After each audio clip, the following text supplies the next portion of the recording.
ಎಲ್ಲರಿಗೂ ನಮಸ್ಕಾರ. ಇವತ್ತಿನ ವಿಡಿಯೋದಲ್ಲಿ ನಾನು ನಿಮಗೆ ಸರ್ಕಾರಿ ನೌಕರರಿಗೆ ಬಾಕಿ ಇಟ್ಟಿರುವಂಥ 18 ತಿಂಗಳ ಡಿ ಎ ಯಾವಾಗ ಸಿಗುತ್ತೆ ಅನ್ನೋದರ ಬಗ್ಗೆ ಇನ್ಫಾರ್ಮೇಷನನ್ನು ನೀಡಲಿದ್ದೇನೆ. ಅದರ ಬಗೆಗಿನ ಒಂದು ಮಹತ್ವದ ಅಪ್ಡೇಟನ್ನು ಇವತ್ತಿನ ವಿಡಿಯೋದಲ್ಲಿ ನೀಡಲಿದ್ದೇನೆ. ಹಾಗಾಗಿ ಈ ವಿಡಿಯೋನ ಪೂರ್ತಿಯಾಗಿ ನೋಡಿ ಮತ್ತು ಇದನ್ನು ನಿಮ್ಮ ಕಲೀಗ್ಸ್ ಜೊತೆ ಕೂಡ ಶೇರ್ ಮಾಡಿ.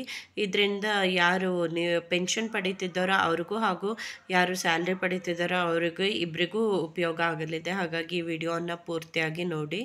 ಮತ್ತು ನೀವೇನಾದರೂ ನನ್ನ ಚಾನಲ್ನಲ್ಲಿ ಫಸ್ಟ್ ಟೈಮ್ ವಿಡಿಯೋವನ್ನು ನೋಡೋರಾಗಿದ್ದರೆ, ನಾನು ರೆಗ್ಯುಲರ್ ಆಗಿ ಗೌರ್ಮೆಂಟ್ ಎಂಪ್ಲಾಯೀಸ್ ರಿಲೇಟೆಡ್ ಏನೇ ಅಪ್ಡೇಟ್ ಇದ್ರೂ ಮತ್ತು ಪೆನ್ಷನರ್ಸ್ ರಿಲೇಟೆಡ್ ಏನೇ ಅಪ್ಡೇಟ್ ಇದ್ರೂ ನನ್ನ ಚಾನಲ್ನಲ್ಲಿ ವಿಡಿಯೋ ಅಪ್ಲೋಡ್ ಮಾಡ್ತಾ ಇರ್ತೀನಿ.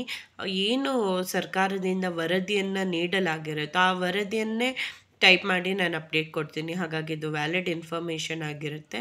ಮತ್ತು ನೀವು ಉಚಿತವಾಗಿ ನನ್ನ ಚಾನಲ್ಗೆ ಸಬ್ಸ್ಕ್ರೈಬ್ ಮಾಡ್ಕೊಳ್ಳೋದ್ರಿಂದ ಈ ವಿಡಿಯೋಗಳ ನೋಟಿಫಿಕೇಷನ್ ನಿಮಗೆ ಇಮಿಡಿಯೇಟಾಗಿ ಬರುತ್ತೆ. ಹಾಗೂ ನೀವು ಈ ಟಾಪಿಕ್ಗೋಸ್ಕರ ಸರ್ಚ್ ಮಾಡ್ದೇ ಎಲ್ಲ ವಿಷಯಗಳನ್ನು ತಿಳ್ಕೊಳ್ಬೋದಾಗಿದೆ.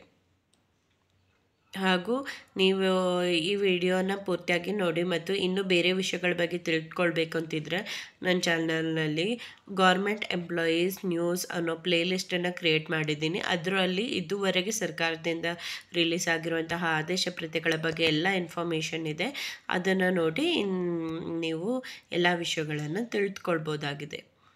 ಮೊದಲನೇದಾಗಿ ಕೋವಿಡ್-19 ಸಾಂಕ್ರಾಮಿಕ ಸಮಯದಲ್ಲಿ ತಡೆಹಿಡಿಯಲಾಗಿದ್ದ ಸರ್ಕಾರಿ ನೌಕರರಿಗೆ 18 ತಿಂಗಳ ಡಿ.ಆರ್ ಬಾಕಿಯನ್ನು ಮರುಸ್ಥಾಪಿಸುವ ಬೇಡಿಕೆ ಮತ್ತೆ ಮುನ್ನೆಲೆಗೆ ಬಂದಿದೆ.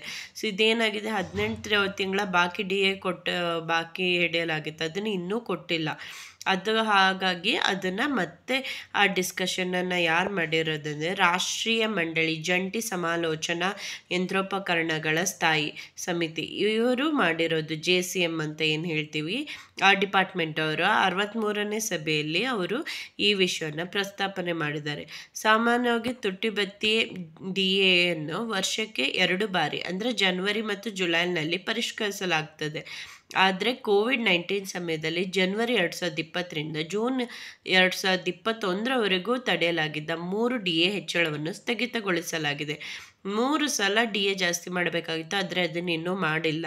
ಕೋವಿಡ್ ಟೈಮಲ್ಲಿ 18 ತಿಂಗಳ ಕಾಲದಲ್ಲಿ 3 ಸಲ ಆಗಬೇಕಿತ್ತು, ಆದರೆ ಮಾಡಲೇ ಇಲ್ಲ, DAಯನ್ನು ಜಾಸ್ತಿ ಮಾಡಿರಲಿಲ್ಲ.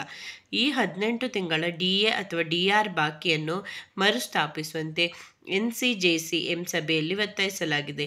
ಈ ಹಿನ್ನೆಲೆಯಲ್ಲಿ 2025ರ ಕೇಂದ್ರ ಬಜೆಟ್ಗೆ ಮುಂಚಿತವಾಗಿ NCJCMನ ಸಿಬ್ಬಂದಿ ತಂಡವು 18 ತಿಂಗಳ DA ಬಾಕಿಯನ್ನು ಬಿಡುಗಡೆ ಮಾಡುವಂತೆ ಹಣಕಾಸು ಸಚಿವೆ ನಿರ್ಮಲಾ ಸೀತಾರಾಮನ್ ಅವರಿಗೆ ಪತ್ರವನ್ನು ಬರೆಯಲಾಗಿದೆ. ಅಂದರೆ ಈ ಏನು 18 ತಿಂಗಳ ಬಾಕಿ DA ಇದೆ ಅದನ್ನು ಕೂಡಲೇ ಬಿಡುಗಡೆ ಮಾಡಬೇಕಂತ ನಿರ್ಮಲಾ ಸೀತಾರಾಮನ್ ಅವರಿಗೇ ಪತ್ರವನ್ನು ಕಳಿಸಿದ್ದಾರೆ. ಹಾಗಾಗಿ ವರ್ಷದ ಆರಂಭದಲ್ಲೇ ಕೇಂದ್ರ ಸರ್ಕಾರ 8ನೇ ವೇತನ ಆಯೋಗವನ್ನು ಅನುಮೋದಿಸಿದ್ದರೂ ಈ ಆಯೋಗದ ಶಿಫಾರಸುಗಳನ್ನು ಇನ್ನೂ ಜಾರಿಗೆ ತಂದಿಲ್ಲ. ಕೇಂದ್ರ ಸರ್ಕಾರಿ ನೌಕರರಿಗೆ 8ನೇ ವೇತನ ಆಯೋಗ ಜಾರಿಗೆ ಮಾಡ್ತೀವಿ ಅಂತ ಹೇಳಿ ಆಯೋಗ ರಚನೆ ಮಾಡಿದ್ದೇ ಹೊರತು ಅದರಲ್ಲಿ ಯಾವುದೇ ರೀತಿಯ ಶಿಫಾರಸುಗಳು ಇನ್ನೂ ಜಾರಿಗೆ ಬಂದಿಲ್ಲ. ಹಾಗೂ ಆಯೋಗದ ಅಧ್ಯಕ್ಷರು ಮತ್ತು ಇದರ ಸದಸ್ಯರ ನೇಮಕವನ್ನು ಸರ್ಕಾರ ಇನ್ನೂ ಅಧಿಕೃತವಾಗಿ ಘೋಷಿಸಿಲ್ಲ. ಎಷ್ಟು ಜನ ಸದಸ್ಯರ ನೇಮಕ ಆಗಿದ್ದಾರೆ, ಅವರು ಏನಾದರೂ ವರದಿ ಪ್ರಿಪೇರ್ ಮಾಡಿದ್ರಾ, ಏನಾದರೂ ಡಿಸ್ಕಷನ್ ಆಗ್ತಿದ್ಯಾ ಅನ್ನೋದ್ರ ಬಗ್ಗೆ ಇನ್ನೂ ಏನು ಅಪ್ಡೇಟ್ಸ್ಗಳನ್ನು ಕೊಟ್ಟಿಲ್ಲ ಸರ್ಕಾರ. 8ನೇ ವೇತನ ಆಯೋಗದ ಅನುಮೋದನೆ ಬಳಿಕ ಕೇಂದ್ರ ಸರ್ಕಾರಿ ನೌಕರರು ಮತ್ತು ಕೇಂದ್ರದ ನಡುವೆ ವೇತನ, ಪಿಂಚಣಿ ಮತ್ತು ಭತ್ಯೆ ಪರಿಷ್ಕರಣೆಗಳ ಕುರಿತು ನಿರ್ಣಾಯಕ ಮಾತುಕತೆಗಳು ನಡೆಯಲಿದೆ. ಅವರು ಒಂದ್ಸಲ ಶಿಫಾರಸು ಮಾಡಿದ ತಕ್ಷಣ ಆ ಶಿಫಾರಸುಗಳಲ್ಲಿ ಯಾವುದನ್ನು ಅಂಗೀಕಾರ ಮಾಡಬೇಕು, ಯಾವುದನ್ನು ಬಿಡಬೇಕು ಅನ್ನೋದನ್ನು ಕೇಂದ್ರ ಸರ್ಕಾರ ನಿರ್ಧಾರ ಮಾಡುತ್ತೆ.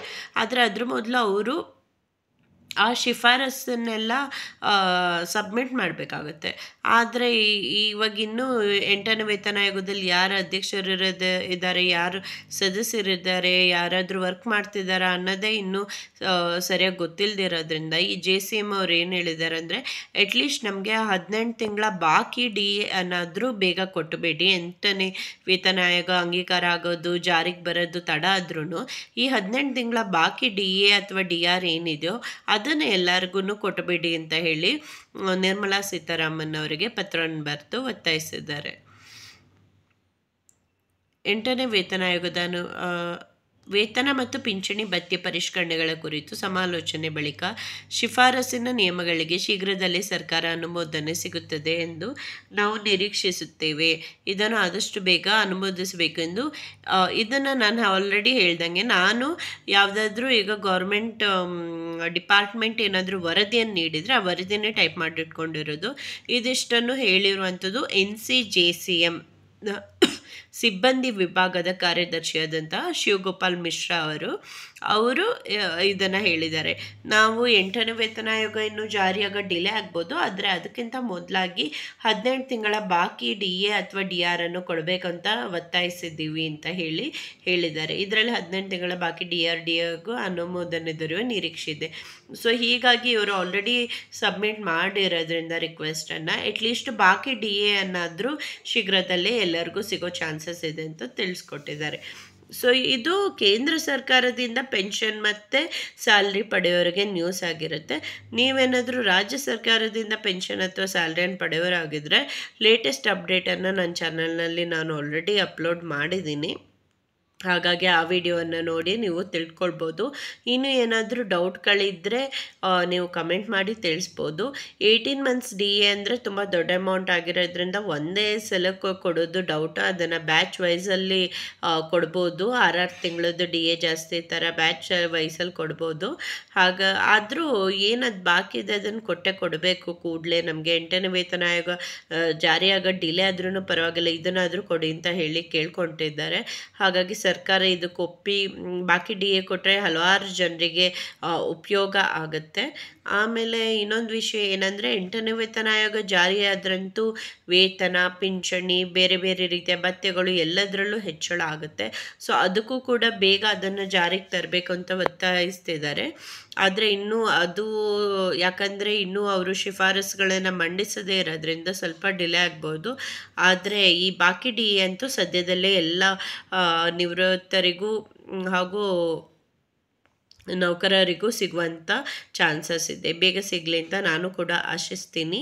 ಈ ವಿಡಿಯೋನ ನೋಡಿದ್ದಕ್ಕಾಗಿ ಧನ್ಯವಾದಗಳು. ಇದನ್ನು ನಿಮ್ಮ ಕಲೀಗ್ಸ್ ಜೊತೆ ಕೂಡ ಶೇರ್ ಮಾಡಿ. ನಿಮ್ಮ ಪರಿಚಯ ಇರೋರು ಯಾರ್ಯಾರು ಗೌರ್ಮೆಂಟ್ ಎಂಪ್ಲಾಯೀಸ್ ಅಥವಾ ಪೆನ್ಷನರ್ಸ್ ಇದ್ದಾರೋ ಅವ್ರಿಗೆ ಶೇರ್ ಮಾಡಿ. ಹಾಗೂ ನಿಮಗೂ ಏನಾದರೂ ಬೇರೆ ಏನಾದರೂ ವಿಷಯಗಳ ಬಗ್ಗೆ ನಾನು ವಿಡಿಯೋ ಮಾಡಬೇಕು ಅಥವಾ ಏನಾದರೂ ನಿಮ್ಗೆ ಡೌಟ್ ಇದ್ದರೆ ಕಮೆಂಟಲ್ಲಿ ತಿಳಿಸಿ. ಯಾವ ಟಾಪಿಕ್ ಬಗ್ಗೆ ಜಾಸ್ತಿ ಜನ ಕಮೆಂಟ್ ಮಾಡ್ತಾರೋ ಅದನ್ನೇ ನೆಕ್ಸ್ಟ್ ಟೈಮ್ ನಾನು ಕನ್ಸಿಡರ್ ಮಾಡ್ತೀನಿ.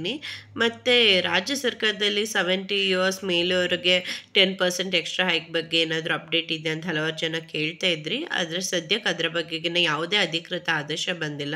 ನಾನು ಆಲ್ರೆಡಿ ಹೇಳಿದಾಗೆ ಯಾವುದಾದ್ರೂ ಅಧಿಕೃತ ಆದೇಶ ಬಂದ ತಕ್ಷಣ ನಾನು ಅದನ್ನು ವಿಡಿಯೋ ಮಾಡಿ ತಿಳಿಸ್ಕೊಡ್ತೀನಿ ನಿಮಗೆ. ಧನ್ಯವಾದಗಳು.